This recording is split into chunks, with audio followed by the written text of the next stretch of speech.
All about how I got my hair back. Ladies, this video is gonna show you how I went from this back to this.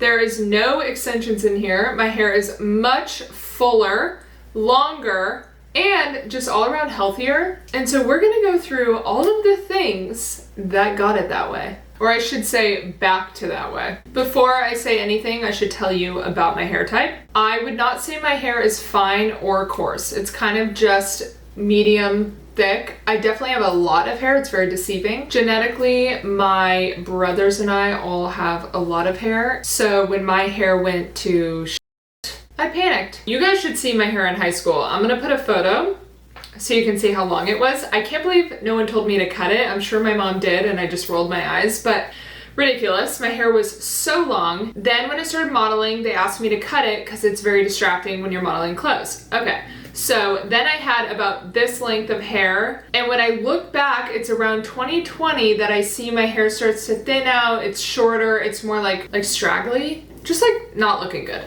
So anyway, I'm like getting out of breath. Why do I think my hair turned to shit?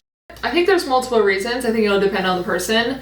A lot of it I think is hormones. I was on birth control for a long time. I got off the pill, was it 2020?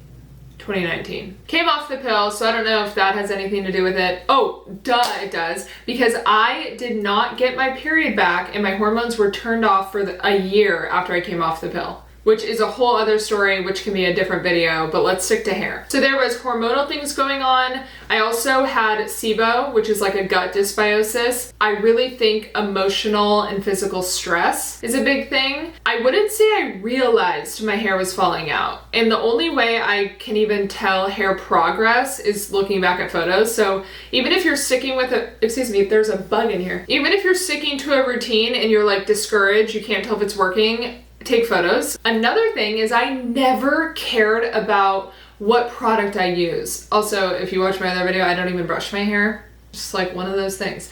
But I never cared about like what shampoo. My mom has super curly, coarse hair, so she was always doing hair products. And then, hello, miss. And then I have 3 brothers. I feel like we all use the same shampoo. So anyway, that's kind of the backstory on my hair journey. So I'm gonna give you like the routine I was doing constantly, consistently when my hair was at its worst. This is the Agent Nateur. God, I need to take like a pronunciation class if I'm gonna make these videos. It is an investment. It's very expensive. I'm not gonna sugarcoat it. There are other hair oils. I can't attest to if they're as good or did as good because I was only using that one at the time. You put that into your scalp, massage it in. You can get one of these things and really massage it in there. And I would do this before I shower. If I was going to shower in the morning, I would sleep with it overnight. You want to keep it on as long as you possibly can. If you're someone that wears slick back, use a hair oil. If you're someone that showers at night, just try to get it in there for like 30 minutes. I used to wear it to a workout class, just get the hair oil on the scalp. And I really did notice a difference, and my hairdresser also noticed a difference. As for the scalp scrub, it's important because it really exfoliates your scalp for like buildup if you're someone that uses a lot of products or dry shampoo like me. So the scalp scrub I would use once a week. Usually on Sundays, I would do my full hair routine because it kind of takes a while. Like I would hair oil, I would scalp scrub, and there's a couple of these. The one I was using consistently is the Crown Affair one, along with their hair mask. So that was another thing. I'm pretty sure it was a PR package, and then I just kept buying. So scalp scrub once a week, hair mask once a week. You can do it instead of conditioner every time if you're just like really on a mission, and there's literally no downside to doing a hair mask. As for heat, I was using heat probably every day because I was consistently modeling and I was working so often that I think let's say I had heat on my hair every day. If you can do less heat, great. If you can't, don't worry about it because I didn't. That being said, I wasn't gonna stop using heat, so a heat protectant. This is the Kerastase heat protectant. My hairdresser recommended it. It was amazing, obviously. And so there are other heat protectants, but that's the one I was using. Now, for bond treatments, I was using the Living Proof Triple Bond Complex. I really like this one. There are other ones. Some people like the K18. There's options. This is just the one that I was using. And I would do it once a week, usually on Sundays. And yeah, that just helps repair the hair. These two bad boys. If your hair is really bad, is that kind of mean? If your hair is in tough shape, I would get this Kerastase resistance serum. It's actually both a cream and a serum. Let's see if this shows. So it's a 2-in-1. I don't know if you can see that, hopefully. And I honestly could put this on my hair right now. And it just goes on your ends. It soaks right in. It's super nice if you are someone with like split ends or straggly hair and you just like want the soft full bounce. So I would get that. And then the other serum, my holy grail, this is an overnight serum. So I put this on my ends all the time. When it was really bad, I was doing it literally every night. And it's kind of an overnight hair mask that you don't wash out. It soaks in, never leaves my hair greasy. You only do it on like here down, and it helps keep your ends so soft.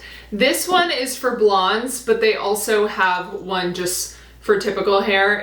I think it's like an orange reddish bottle. I think it's like the 8-hour recovery serum or something.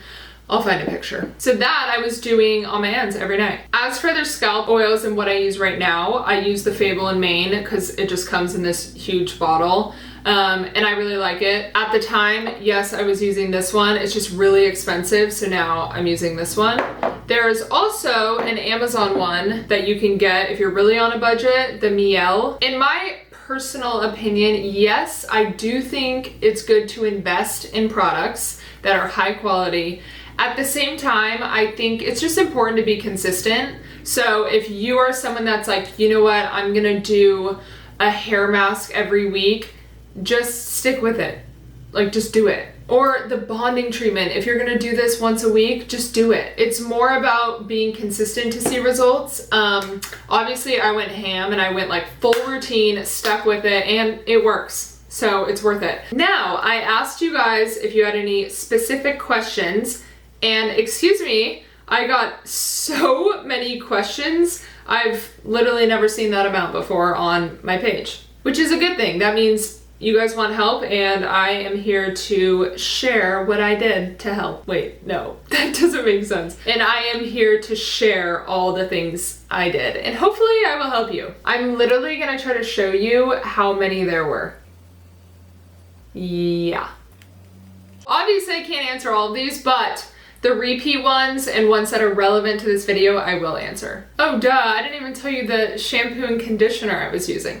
So at the time I was using the Kerastase Resistance line shampoo and conditioner. It's similar color scheme to this. I don't use it anymore because I don't feel like I need it, but at the time that's what I was using. A lot of Kerastase products because that's what my hairdresser carries in her salon, so I would buy it from her, and she's obviously knowledgeable about it, so that's kind of how I got on the Kerastase train. So products for hair growth, I would focus more on scalp products like hair oil, and get a scalp scrub because if you have a lot of product buildup, it's gonna be, oh my god, how have I forgotten to tell you guys to double shampoo?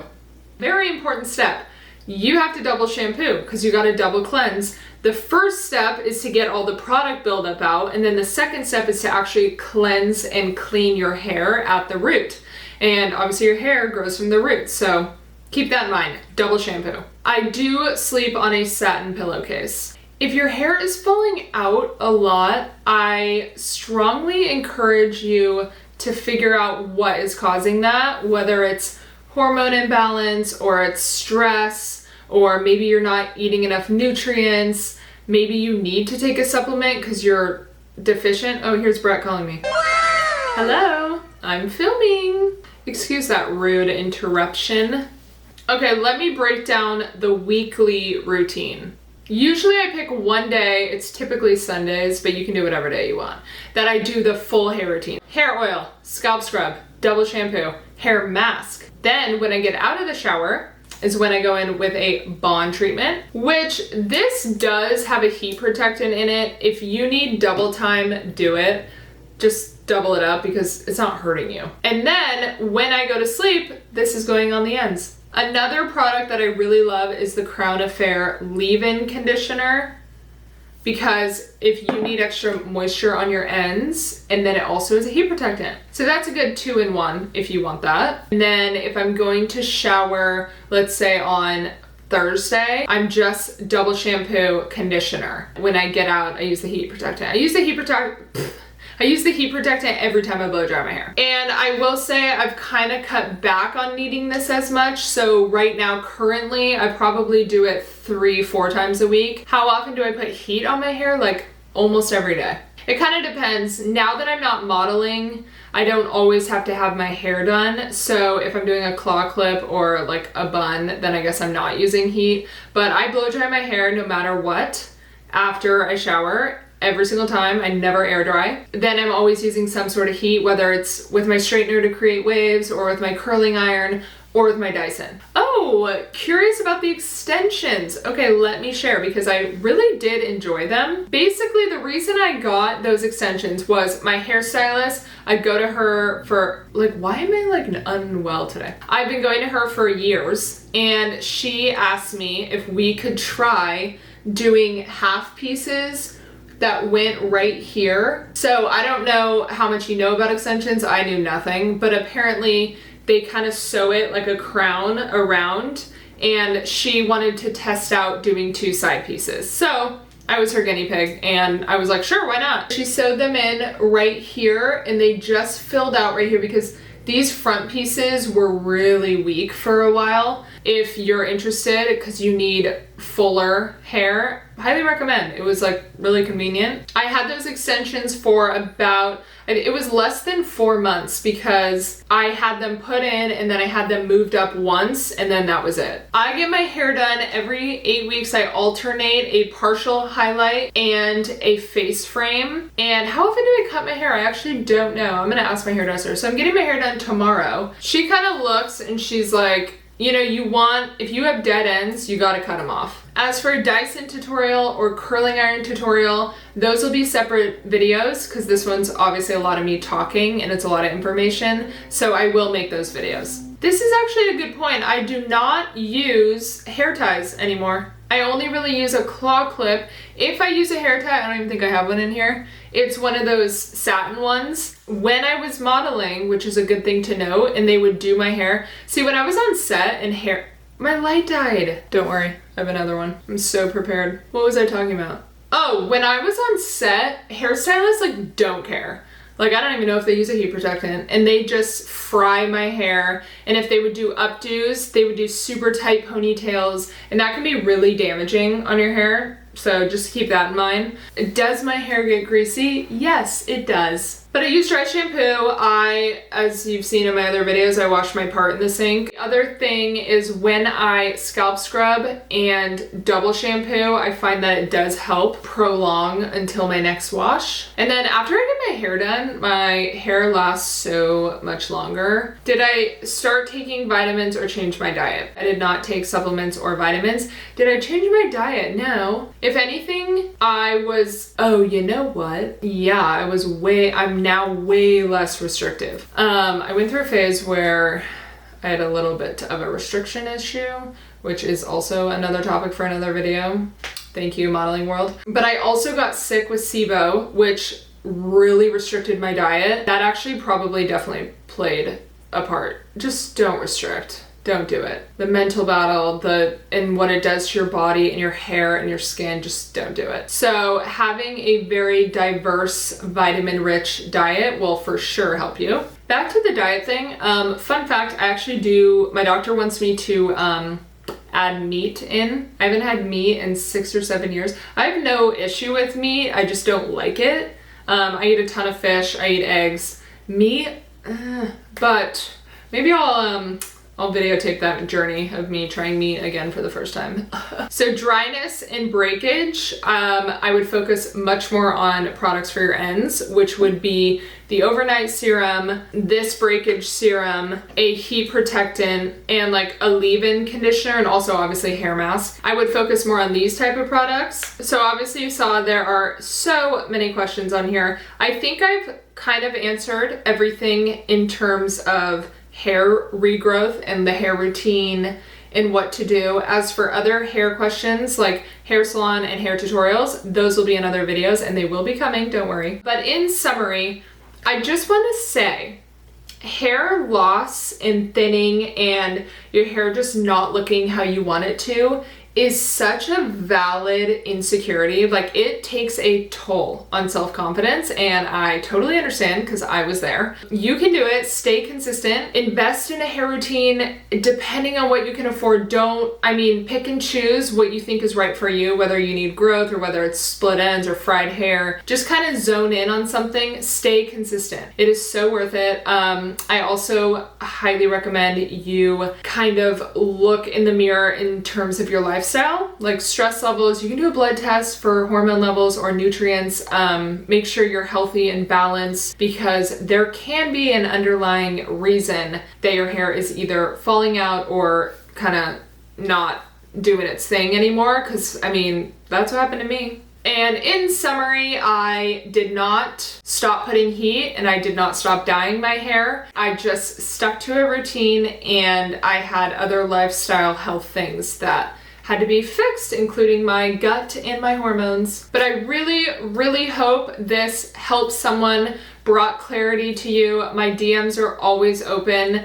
I try to get back to people. If I literally don't get back to you, just DM me again. Put it back on the top, because I love chatting with you guys, and this entire journey has been so fun. And if it wasn't for you guys, I probably wouldn't have my hair back, because that was such a big motivator and just kind of opened the doors to doing that. So subscribe, like, comment what you want to see, comment any questions. I'm going to get back to the comments. So if you have anything you want to ask me about any of this, please comment.